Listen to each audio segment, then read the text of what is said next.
இருந்தாலும் நம்ம நேசிக்கக்கூடிய, நம்ம மேல அன்பு காட்டக்கூடிய தேவன் ஒருவர் இருந்தார் என்று சொன்னால் அவர் இயேசு. அல்லேலூயா. எது பேர் விசுவாசிக்கிறீங்க? நம்ம இயேசு நம் பாவத்தை கழுவ முடியும், நம் சாபத்தை கழுவ முடியும், நம் அக்கிரமத்தை கழுவ முடியும். அவர் ஒரு விசையாக நம் பாவத்தை நினைவு கூறுவாங்க என்றால் நானும் நீயும் இங்க நின்றிருக்க முடியாது, நம்ம ஆராதிக்க முடியாது, நம்ம இந்த சபைக்கு வந்திருக்க முடியாது, நம்ம எங்கேயோ இருந்திருக்கலாம்.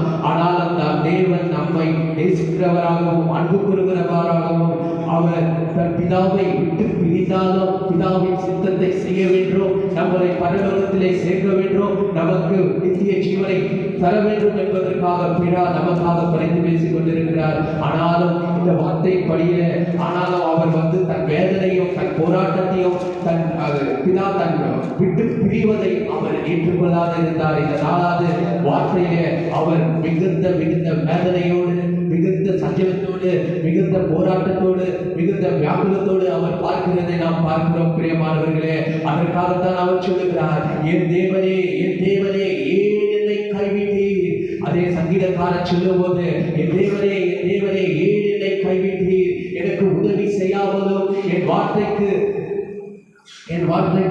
நான் அலரும் வார்த்தைக்கு செவி கொடுக்காமல் ஏன் தூரமாய் இருக்கிறீர் என்று கேட்கிறார். ஆனால் இங்கே பார்க்கும் போது இயேசு தன் உதவியை நாடவில்லை, தன் உதவி வேண்டும். நான் சிலுவை காட்சியிலிருந்து